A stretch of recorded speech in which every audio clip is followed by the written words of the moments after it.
Bonjour et bienvenue sur cette vidéo de présentation où nous allons continuer de parler de clés GPG. Alors tout d'abord, petit erratum, dans la dernière vidéo que j'ai fait sur le sujet, j'ai donc généré des clés en étant en mode root, ce qui n'est absolument pas nécessaire. Alors je ne sais pas pourquoi j'ai fait ça, certainement une bouffée délirante de Windows qui a dû me monter au cerveau, car il n'y a absolument pas besoin d'être en mode root, en mode administrateur donc sous Linux pour créer les clés GPG, d'autant plus que dans la vidéo, je changeais la configuration d'un utilisateur en particulier. Et comme j'étais en root, eh bien je ne pouvais pas bénéficier de cette modification. Donc désolé pour ce petit moment d'égarement, mais cela n'enlève rien à la qualité des clés GPG générées. Donc aujourd'hui, ce que nous allons voir, c'est comment initialiser une conversation par email entre deux personnes en utilisant ces clés GPG. Donc nous avons ici Alice et Paul qui ont tous les deux généré leurs clés, et dans un monde idéal, eh bien Alice envoie sa clé publique à Paul, et Paul peut donc chiffrer un message à l'aide de cette clé publique et renvoyer ce message à Alice. Sauf que nous ne sommes pas dans un monde idéal. Si je devais espionner les correspondances entre Alice et Paul, je commencerais par analyser ce qui se passe dans leurs emails. Donc déjà, si je mets une clé publique en pièce jointe, on peut remarquer que le schéma d'une clé publique est particulièrement reconnaissable. Donc je peux sans problème créer un algorithme qui va reconnaître automatiquement qu'une clé publique GPG ou PGP est envoyée en pièce jointe dans un email.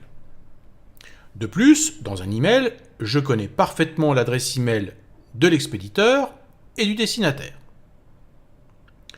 Donc ces trois informations vont être bien pratiques pour moi pour détecter l'initialisation d'une conversation chiffrée par email entre deux personnes.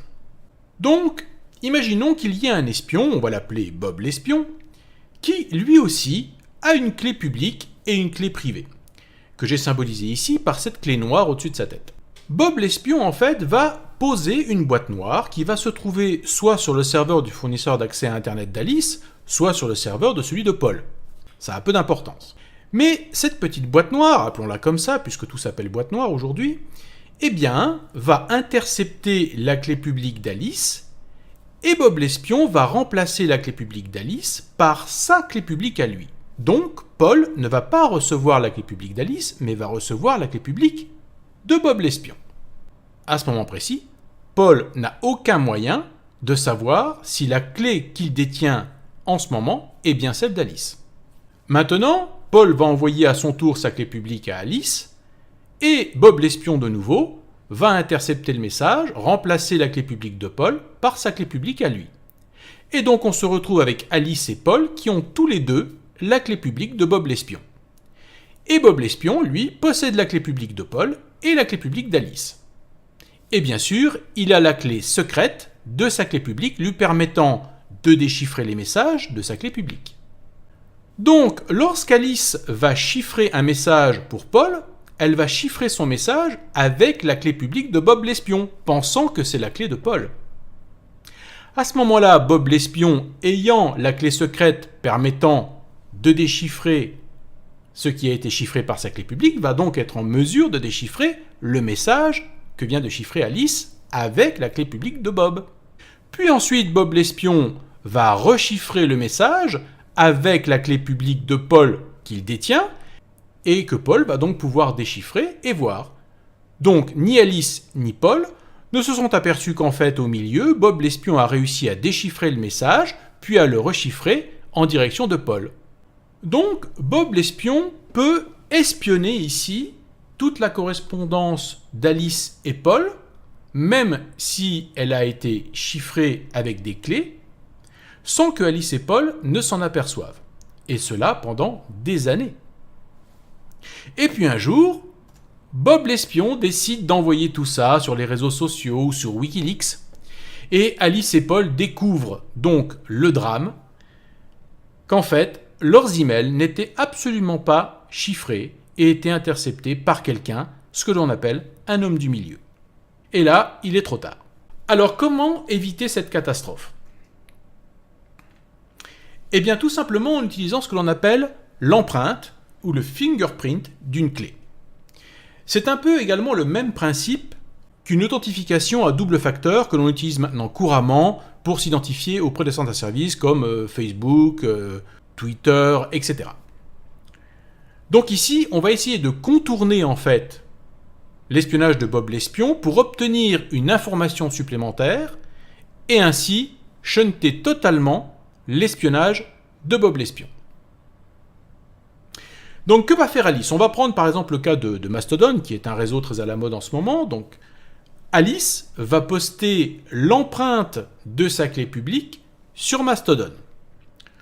Paul connaît le compte d'Alice sur Mastodon et discute avec elle depuis très longtemps sur Mastodon, donc il sait avec certitude que c'est bien le compte d'Alice qui se trouve sur Mastodon. Donc il va pouvoir comparer l'empreinte que lui a envoyée Alice sur Mastodon avec l'empreinte de la clé qu'il a sur sa machine.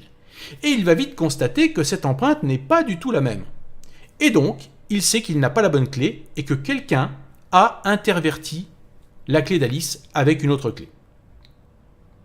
Il va pouvoir donc avertir Alice et lui dire « Attention, tu n'as peut-être pas ma clé, c'est peut-être la clé de quelqu'un d'autre. » Donc ici, vous voyez qu'on a contourné Bob l'espion et que l'on a pu vérifier si on avait bien la bonne clé.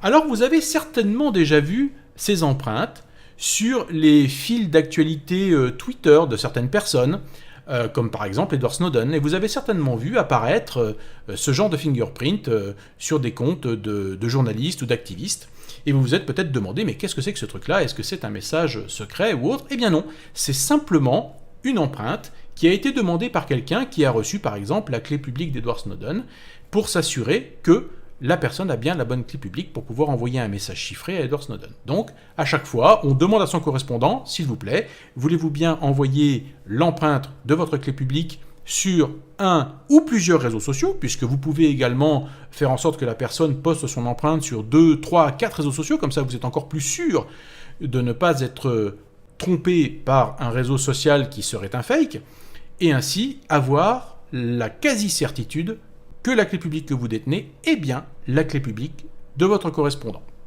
Et à ce moment-là, eh bien, Alice et Paul ont découvert la supercherie, et Bob l'espion est très fâché parce qu'il a raté son coup.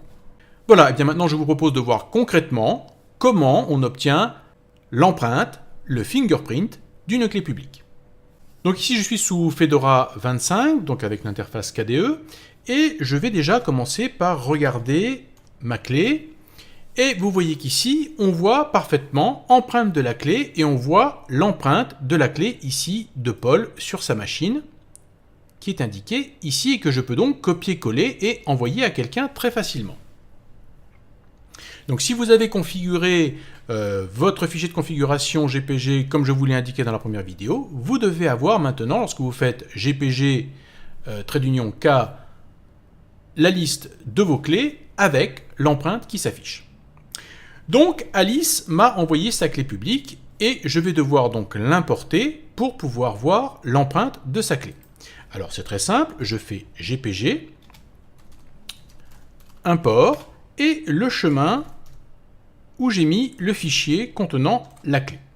Donc ici je l'ai mis dans mon dossier document, voilà, je l'ai importé et maintenant si je fais GPG K, eh bien vous voyez que j'ai toujours mon empreinte qui s'affiche, mais maintenant j'ai également l'empreinte de la clé d'Alice qui s'affiche ici et que je vais donc pouvoir comparer. Alors étant donné que l'empreinte est plutôt assez grande, ce que je vous conseille de faire,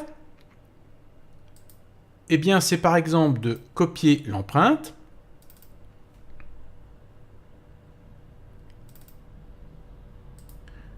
créer un simple document texte vierge dans lequel vous allez copier la clé. Et ensuite, lorsque la personne va vous envoyer sa clé sur le réseau social, eh bien vous la copiez juste en dessous. Et du coup, ça va être très facile pour vous de pouvoir comparer les deux clés. Vous voyez que visuellement, on se rend compte très vite de l'endroit où il y a une différence. Imaginons par exemple qu'ici, il y ait un 5 au lieu d'un 0. Vous voyez que visuellement, très très vite, on voit la clé qui n'est pas bonne. Donc ça, c'est une petite astuce pour avoir un coup d'œil très rapide et comparer une clé sans avoir à passer toutes les chiffres et les lettres les unes derrière les autres. ce qui est un peu fastidieux. Ensuite, il existe des méthodes permettant de masquer une clé publique lorsque vous l'envoyez en pièce jointe, comme par exemple la stéganographie. Donc là, vous pouvez vous référer à la vidéo que j'ai fait sur le sujet. Maintenant, si vous utilisez depuis quelque temps des clés GPG pour correspondre avec vos destinataires, et que vous n'avez jamais utilisé les fingerprints pour vérifier que la clé soit bonne, je vous conseille de le faire maintenant, en espérant que vous n'ayez pas de mauvaises surprises. Alors ici, nous avons pris l'exemple d'une conversation par email en utilisant des clés GPG, mais il est évident que des clés GPG peuvent également être échangées par d'autres moyens, comme par exemple des serveurs de clés. Mais nous verrons qu'il existe d'autres méthodes pour échanger des clés. Il y a également une autre méthode que vous pouvez utiliser, c'est celle qui est par exemple utilisée avec le logiciel CryptoCat. Le logiciel CryptoCat que je vous avais présenté initialise une conversation en envoyant non pas une clé, mais une centaine de clés.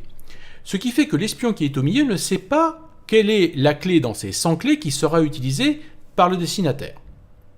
Donc ça brouille les pistes. Eh bien vous pouvez faire la même chose en envoyant par exemple une dizaine ou une vingtaine de clés publiques par email, et l'espion va être un petit peu embêté car il ne saura pas non plus laquelle des clés sera utilisée par votre destinataire. Mais à vous bien sûr de trouver le moyen de dire à votre destinataire laquelle de ces 20 clés publiques que vous lui avez envoyées est la bonne.